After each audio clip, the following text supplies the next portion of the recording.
Elena Poniatowska. Nació usted el 19 de mayo de 1932 en París, Francia. Pero es usted mexicana, la queremos mexicana, la amamos mexicana. Usted ha sido una luchadora de las causas de las mujeres, una mujer de lucha, de combate, una mujer de voluntad férrea, una mujer que se ha construido a sí misma, ha dejado este legado para las mujeres que quieren seguir sus pasos en la escritura, en las artes. ¿Cómo se define Elena Poniatowska en este momento?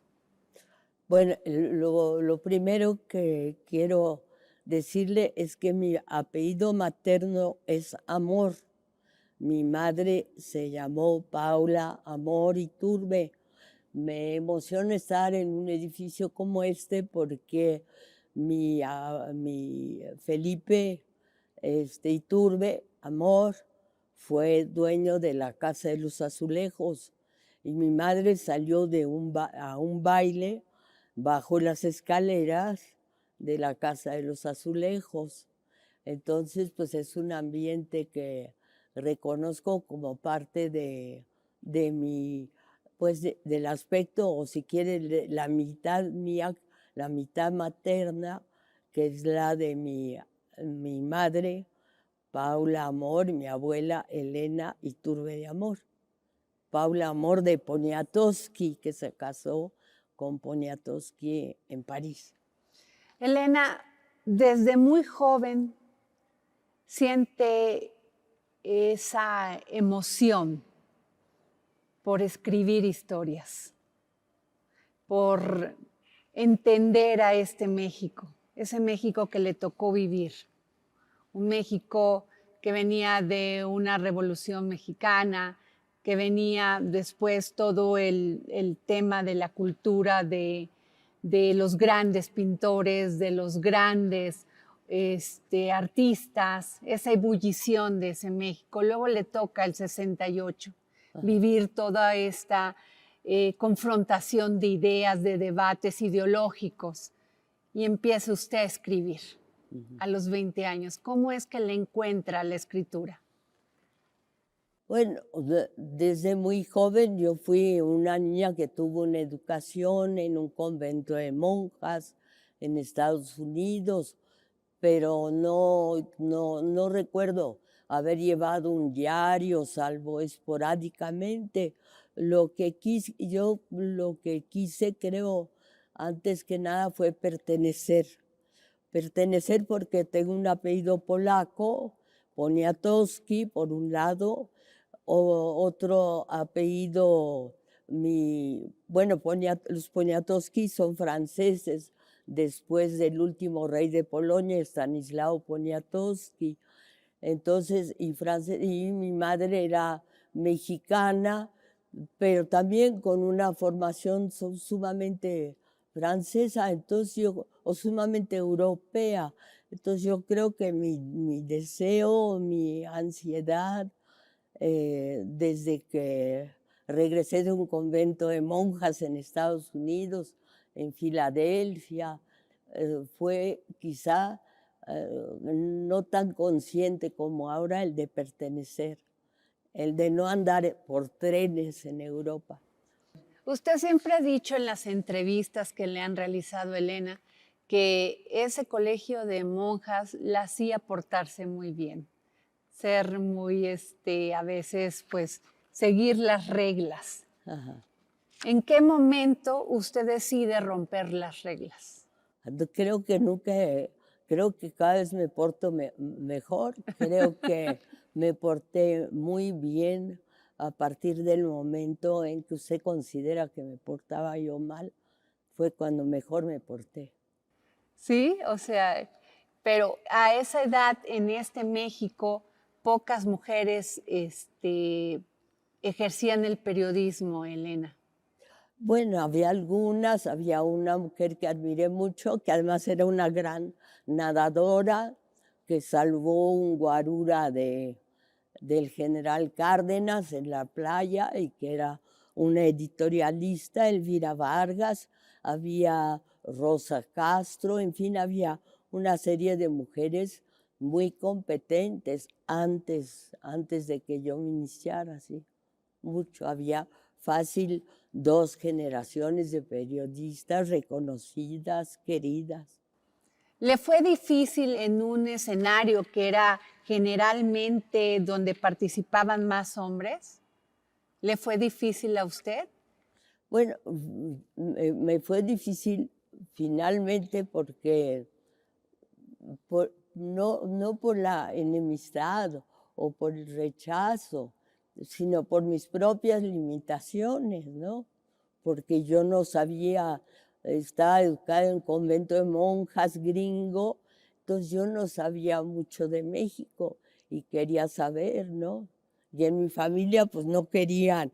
Emiliano Zapata les había quitado sus haciendas, la llave y otra San Gabriel en Morelos, entonces no, yo no sabía de México, sabía muy poco. Me caía muy bien Madero por chaparrito, pero no sabía mucho sabía poco, ¿no? Había tenido una formación que luego adquirí, una formación muy deficiente, que luego pues fui compensando ya gracias a haber sido periodista o ser periodista. Usted siempre ha dicho, Elena, que esa inquietud, esa imaginación siempre antes de, pues con humildad, usted siempre ha hablado con mucha humildad, Elena. Siempre ha dicho que el periodismo usted lo inició como debe de ser, preguntando. Su gran curiosidad por conocer quiénes eran las personas, de qué se trataba, quiénes, qué pensaban, qué discutían, cuáles eran los hechos históricos que se daban. Siempre ha tenido esa humildad para decirlo así, que no es fácil, Elena. Pues, la humildad no solo puede ser personal, pero también la humildad es una manera de vivir o una manera de acercarse a los demás, ¿no? Mi propia figura no es una figura, mire, soy casi del tamaño de un perro sentado, soy una mujer pequeña, soy una mujer con un apellido difícil, Poniatowski, de origen polaco. Bueno, el apellido materno Amor compensa el Poniatowski, pero fui scout y en los scouts te enseñan a acercarte a los demás diciéndole, pues, ¿en qué te ayudo? O ¿qué puedo hacer? ¿Qué quieres? Y más en un país como el nuestro, en el que hay unas diferencias entre las clases sociales que yo no había visto durante los 10 años que viví en Europa, en París, por ejemplo. Yo nunca vi un pordiosero. Aquí en Isabel la Católica vi muchos. En París nunca vi una persona que tuviera problemas o que llorara, ¿no? Aquí sí. Lupe Marín, Leonora Carrington. Usted ha escrito de ellas. Mujeres fuertes, mujeres combativas, mujeres de lucha, mujeres que no quisieron estar en el status quo de sus momentos como mujeres y como artistas. ¿Qué me dice de ellas, Elena? Bueno, también le puedo decir que mi madre, Paula Amor, Y su tía. manejó una ambulancia durante la guerra, porque ella se casó con un francés de origen polaco y manejaba en la noche sin luces, lo cual era muy peligroso. Y entonces yo creo que siempre recibí, bueno, el primer ejemplo es el de Paula Amor Iturbe, casada con Jean Poniatowski, mi padre, y luego otros ejemplos que recibí y que admiré, pues fueron obviamente el de Frida Kahlo, pero no tuve acceso a Frida Kahlo porque Diego Rivera pintó completamente encuerada, desnuda, a mi tía Guadalupe Amor. Y para que no hubiera duda de quién era, está muy fea el retrato. A mí no me gusta porque es todo color de rosita, parece un pescado, pero abajo dice, yo soy la poetisa Guadalupe Amor. Entonces en mi casa estaba proscrito Diego Rivera, no lo querían, aunque él una vez me mandó decir que necesitaba una cara medio polaca cuando regresó de Rusia, o medio eslava cuando regresó de Rusia, para encabezar una marcha de uno de sus últimos cuadros, que es una marcha, yo creo que en Rusia, en Moscú. ¿Y Leonora Carrington?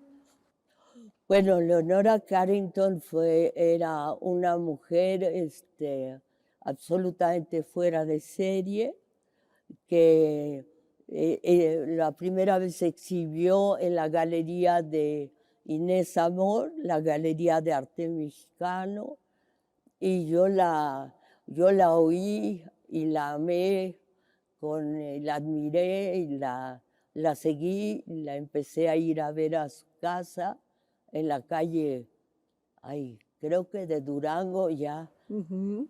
Y la visité, y a raíz de eso pude hacer una novela que ella nunca leyó, porque me dijo, put it over there, put it here, en un librero, ¿no? Uh-huh. Y ahí la puse, y nunca supe si la había bajado para leerla. ¿Cómo era ella? Era guapísima, era un cuero formidable, era una mujer guapa, era una mujer te miraba fijamente con cierta desconfianza, odiaba a los periodistas, odiaba las preguntas, respondía muchas veces en inglés y siempre estaba esperando a sus hijos, o Gaby o a Pablo. Era buena madre. Vivió para ellos, era una madre extraordinaria, extraordinaria. ¿Y cómo fue que Elena Poniatowska logra introducirse en el mundo de Leonora Carrington y hacer una novela?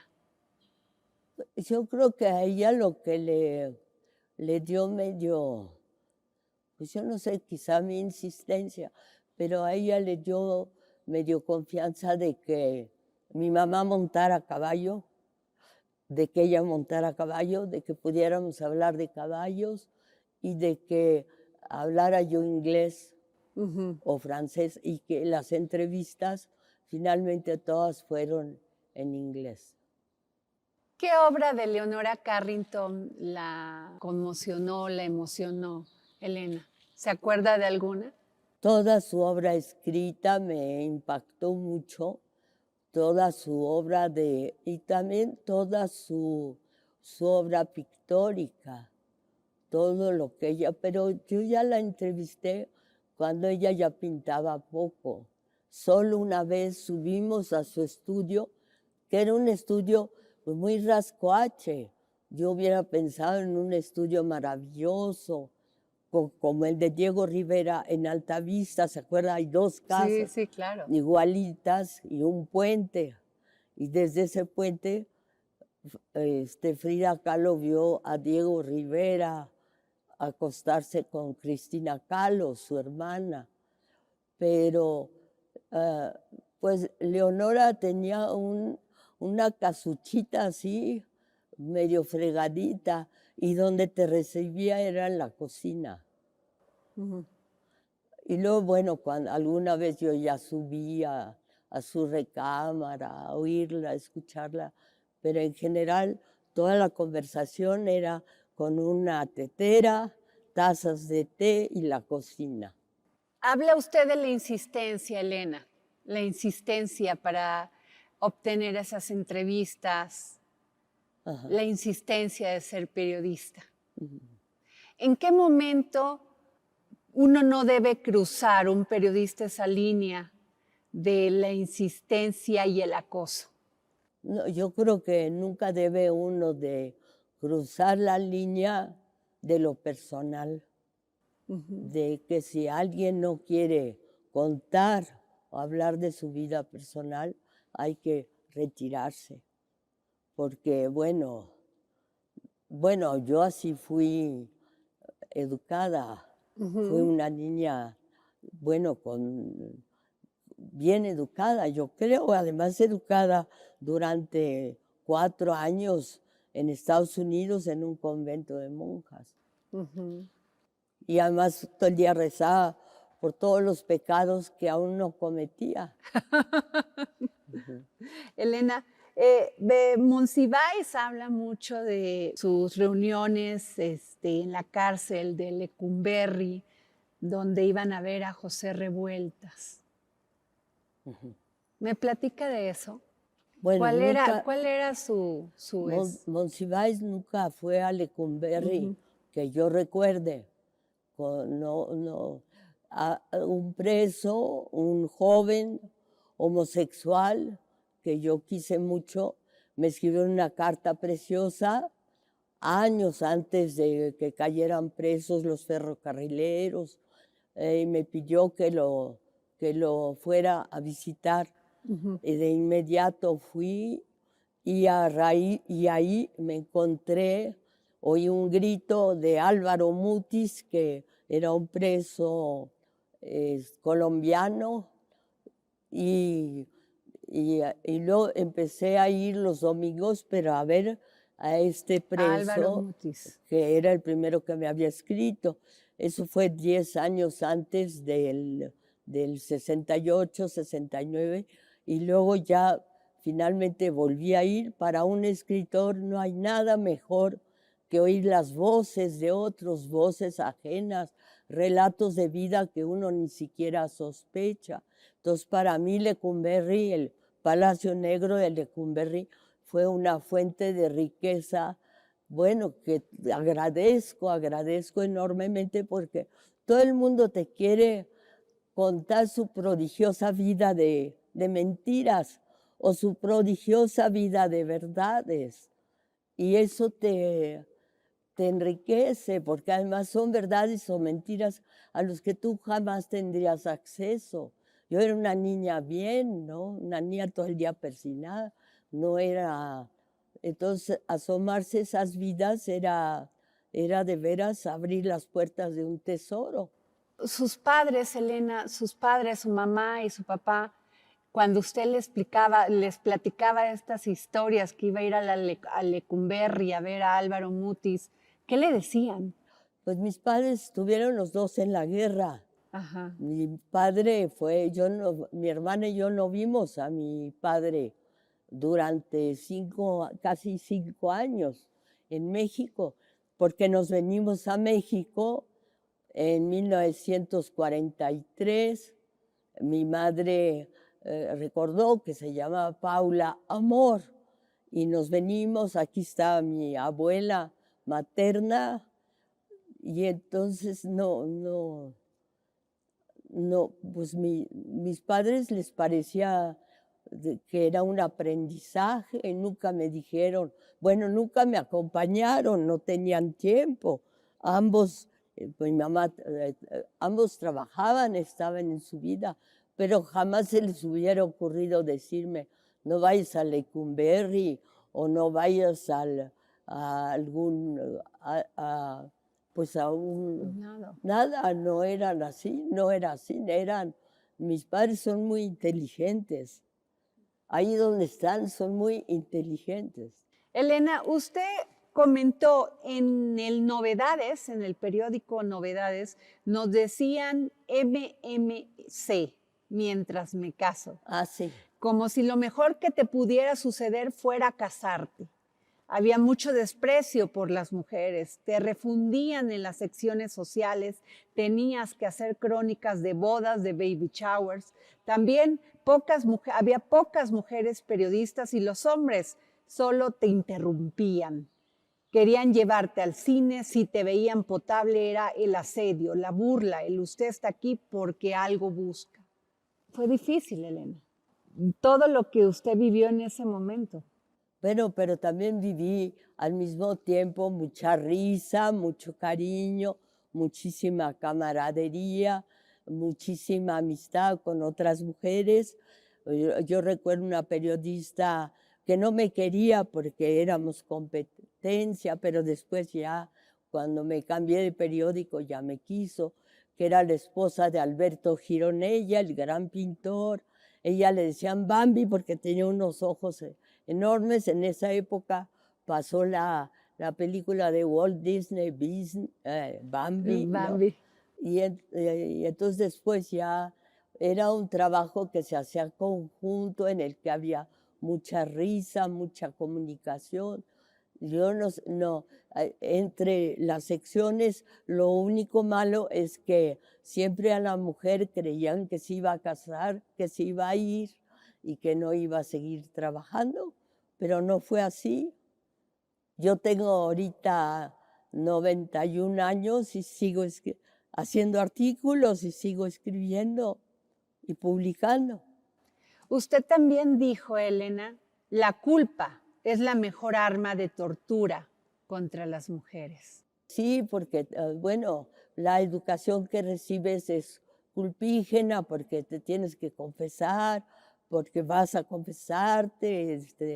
Yo fui cerca aquí en el centro, había el colegio de niñas, una iglesia, la iglesia francesa, y sí, comulgábamos los domingos, los sábados, y siempre es mi culpa, es mi culpa, es mi grandísima culpa, ¿no? Casi era una forma de educarte, pero aún no cometías nada, ¿no? No hacías pecados. Después yo hice cantidad de pecados, muchos. Elena, ¿cuándo llega el amor a su vida? ¿Cuándo se enamora profundamente, Elena? Me enamoré profundamente justamente ahorita estaba pensando que este edificio se parece al del Colegio Nacional. Me enamoré profundamente de Guillermo Haro, que finalmente resulta ser el fundador de la astronomía moderna en México, que fue a Tonantzintla invitado por Luis Enrique Erro, que era también un astrónomo, pero aficionado, y después Guillermo Haro fue enviado a Harvard a hacer una carrera en serio de astronomía, y él impulsó, es como le digo al principio, habría que preguntarle a otros astrónomos, impulsó la astronomía en México. Siempre se dijo que los mayas eran grandes observadores del cielo, ¿no? Y tenemos una tradición nosotros de observación del cielo. Y entonces me enamoré de un señor que tenía una relación profunda con el cielo y que también, pues me escogió a mí. Entonces, bueno. ¿Qué edad tenía usted, Elena? No, yo ya estaba viejísima. Ya tenía como, pues casi, yo creo que ya tenía como, no me acuerdo, como 27, 26, quizá 25. Usted dijo algo muy bonito que yo se lo quiero repetir de lo que dijo de cuando se enamoró. Dijo, nunca mi vientre cantó como a su lado.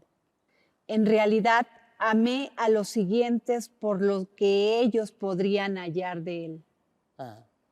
Eso lo dijo usted y me pareció muy bonita la frase. Nunca mi vientre cantó como a su lado. Este amor que tuvo con Guillermo Haro generó un cambio en usted, en la forma de escribir, de hacer las cosas. ¿Fue la primera vez que conoció el amor?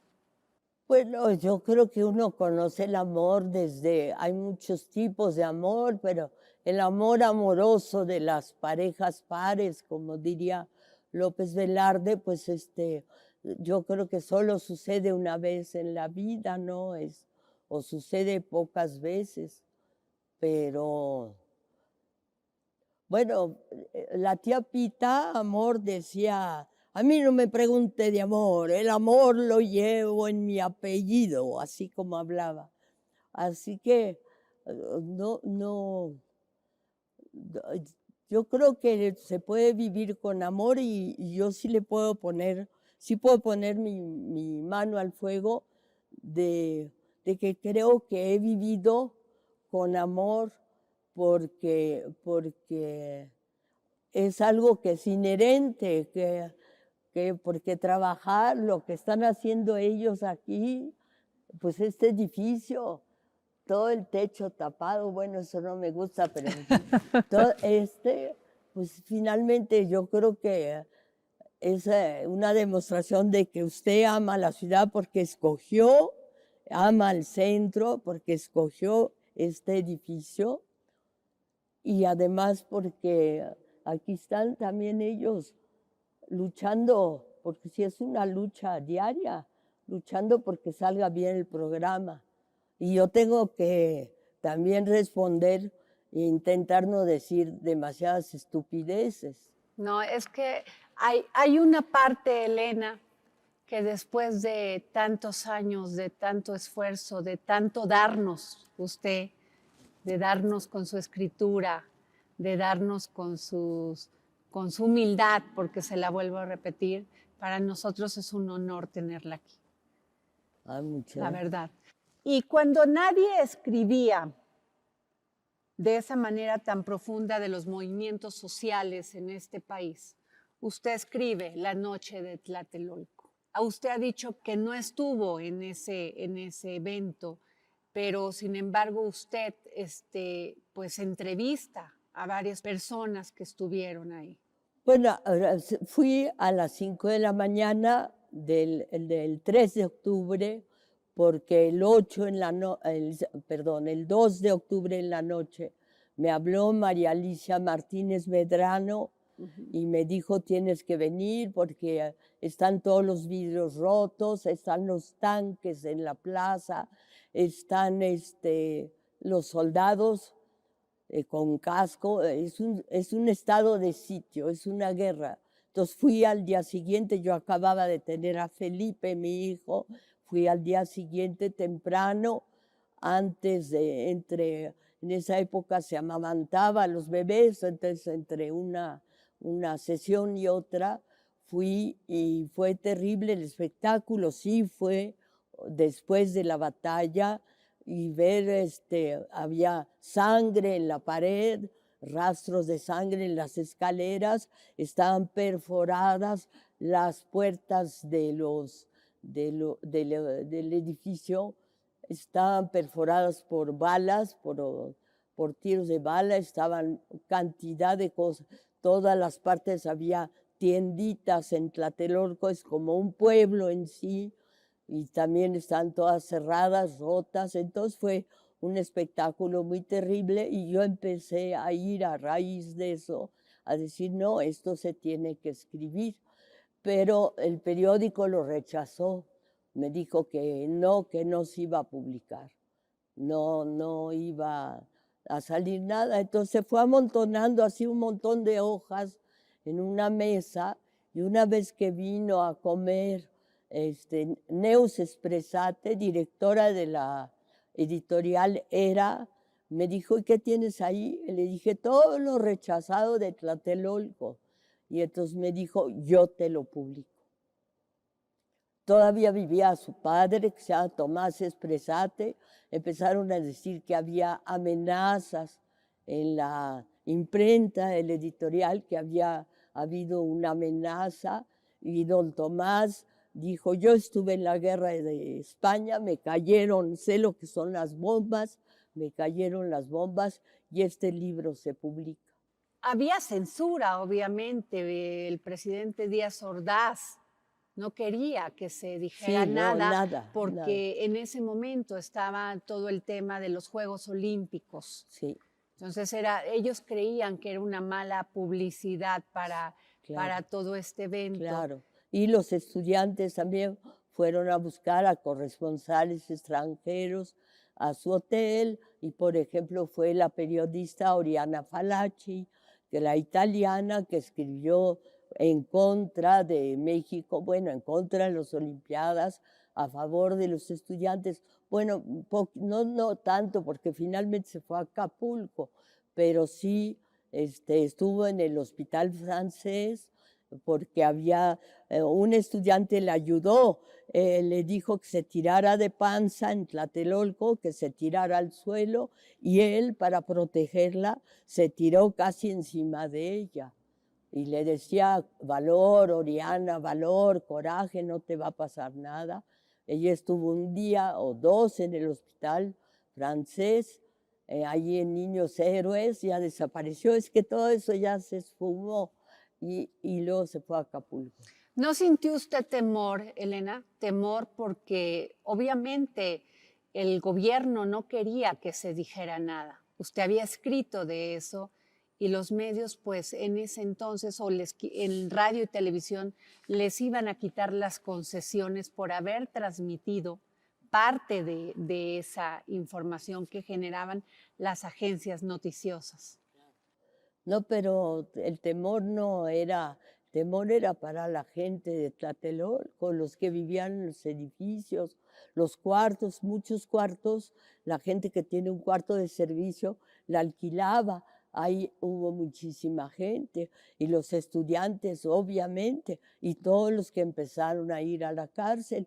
Yo quise muchísimo, todavía vive Gilberto Guevara Niebla, y luego Raúl Álvarez Garín, luego una gordita, la Tita, que estuvo con la Nacha, que todavía vive, que había que entrevistar, y que estuvieron, fueron a dar todos a la cárcel de Lecumberri. Entonces, a la primera vez, a la primera carta, ya me fui yo a Lecumberri, al Palacio Negro de Lecumberri, que es lo mejor que le puede suceder a un escritor, porque oye voces, vidas de gente que jamás imaginó. En toda esa investigación de Tlatelolco, Elena, ¿qué responsabilidad después de todas estas investigaciones que usted realizó tenía Luis Echeverría, que acaba de morir? El presidente Luis Echeverría, el expresidente. El que dijo que el responsable, y lo dijo en público, fue Gustavo Díaz Ordaz. Yo la responsabilidad de Luis Echeverría no la puedo, y sobre todo ahora que acaba de morir, yo creo que la acusación lo persiguió toda la vida de su responsabilidad, desde que él dio la orden o obedeció a la orden de Gustavo Díaz Ordaz. Pero el que y se levantaron todos en la Cámara, todos se levantaron a aplaudir a Gustavo Díaz Ordaz de que él había dicho que él consideraba que había salvado al país el 2 de octubre de 1968. Elena, usted dijo en una entrevista, el odio de González de Alba me persiguió toda la vida. Así, porque él ¿Por se qué enojó. la odió? Pero no toda la vida. Él se enojó después de 30 años porque dice que yo di datos equivocados en la noche de Tlatelolco, que por ejemplo dije que estaban en un quinto piso o en un sexto piso cuando no estaban en un sexto piso. Y sí me dolió porque él había sido mi amigo y esperó 30 años para decir que yo me había equivocado en todo en la noche de Tlatelolco, en todas las informaciones que yo había escrito o que yo había dado. Pero ¿por qué esperó tanto? Es para mí un misterio. ¿O por qué se dio cuenta después de tantos años? Es un misterio porque éramos amigos. Pero quizá su libro, La noche de Tlatelolco, su libro Los días y los años, La noche de Tlatelolco y el de Carlos Monsiváis, 3 libros, Días de guardar, los publicó la editorial Era, que fue un acto de valentía. Era son Expresate, Rojo, Azorín, son las 3 siglas de los directores de esa editorial. Los publicó casi simultáneamente y durante 30 años pues yo vi con toda cariño y normalidad a Luis González de Alba. Ha visto pasar muchos sexenios, muchos presidentes de la República, muchas políticas culturales. Ajá. mucha democracia. ¿Piensa que realmente como país hemos crecido democráticamente y culturalmente? Creo que sí, lo espero. Al menos eso es lo que palpo y lo que siento. Claro que yo he vivido una vida de privilegio. Vivo en un barrio de privilegio, en La Bombilla, en Chimalistac, cerca del Parque de Ujú. La Bombilla, donde por cierto mataron al general Álvaro Obregón. Entonces vivo en un sitio donde toda mi vida es de ayuda para que a mí me vaya bien. Yo tengo una persona que me hace de comer, tengo una persona que me ayuda en la casa. Entonces eso es la misma, se llama Martina. Entonces, eso pues me sitúa en un lugar de privilegio. Finalmente, desde que llegué a México a los 10 años, yo no he tenido más que privilegios, Ujú. hasta el privilegio de entrevistar, de conversar como usted lo hace y de acceder a gente que jamás hubiera podido ver si no fuera yo periodista. Jamás María Félix me hubiera recibido si no fuera yo periodista. O, o Diego Rivera o David Alfaro Siqueiros, sí, el pobre no le quedaba más remedio porque estaba en la cárcel, ¿no? Elena, si bien usted ha tenido una vida de privilegios, también ha tenido una gran pues, creatividad, inteligencia emocional, que viene también mucho de su educación, de sus padres, el amor que la rodeó y esa formación. En este momento en México escuchamos feminicidios, escuchamos mucho de violencia contra las mujeres. Ajá. Usted ha dicho que cuando era muy joven, usted lo dijo en una entrevista en el Reforma, usted dijo que fue abusada sexualmente. Ajá. ¿Esto fue así? Sí, lo escribí, claro. Es que hizo un libro de esto. ¿Por qué en aquel momento no lo pudo decir cuando pasó esto? Pues yo creo que por horror, por vergüenza, pero finalmente, este, yo soy una mujer que tiene un hijo extraordinario, científico, físico, del que estoy muy orgullosa.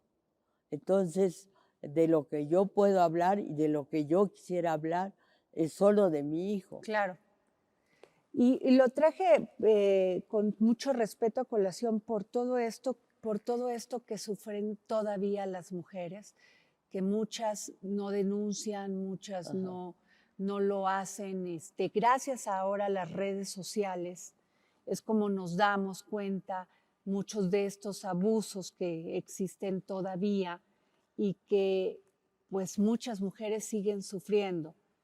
¿Qué piensa usted, Elena, de todas estas niñas en Guerrero que son vendidas con tan solo 10 años por el tema de usos y costumbres?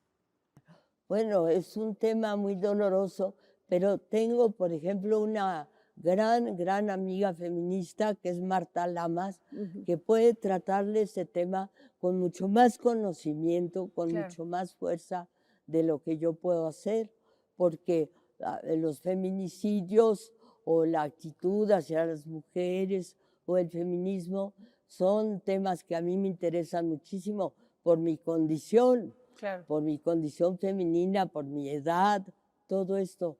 Pero no sé que hay gente que puede hablar de eso con mucha mayor sabiduría y mucha mayor capacidad que la mía. Y ahí me iría a otra, si se la puedo hacer y si usted me lo permite. El machismo, ¿es un tema de educación en México? Sí, ¿Es un problema de educación? Pues no sé, no sé. Piense que yo pertenezco a una clase social alta, como la suya. Ujú. Entonces no he tenido, no. Sí he visto que finalmente a las mujeres que trabajan en las casas, por ejemplo, sí, en la mayoría, algunas madres solteras también, como yo, dicen que sí sí sienten haber sido víctimas, ¿no? ¿Le fue difícil ser madre soltera en este México? Porque cuando tú eres muy joven, nada es difícil.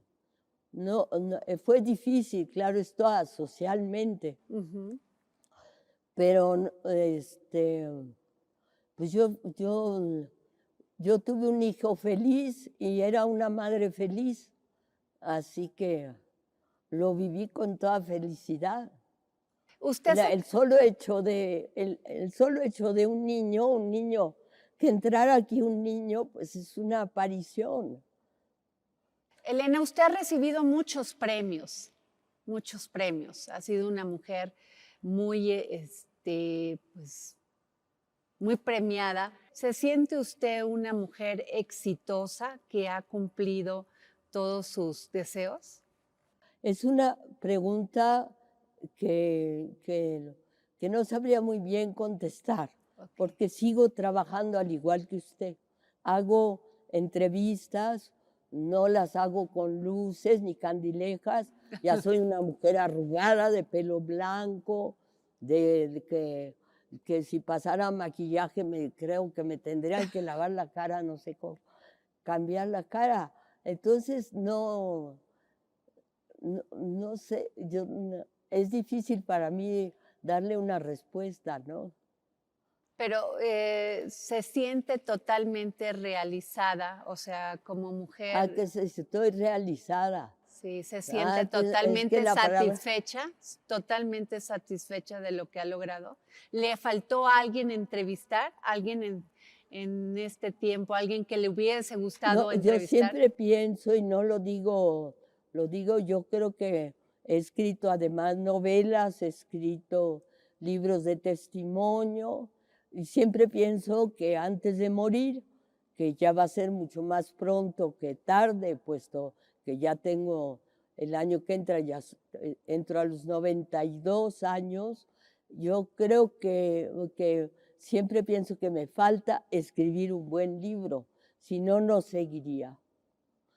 Y hago periodismo porque siempre tengo la curiosidad de ver, de hablar con tal personaje, interrogarlo como usted lo hace, o de hablar con tal, o de asistir a tal evento, o de ir a tal sitio, ¿no? Yo creo que la,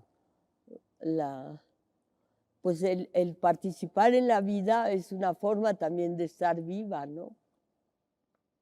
Elena, es que cuando habla uno con una persona como usted, que efectivamente ha escrito tantos libros, que ha vivido tanto, que ha vivido tantas emociones de este país, en este país, no solamente las luchas políticas, los cambios culturales.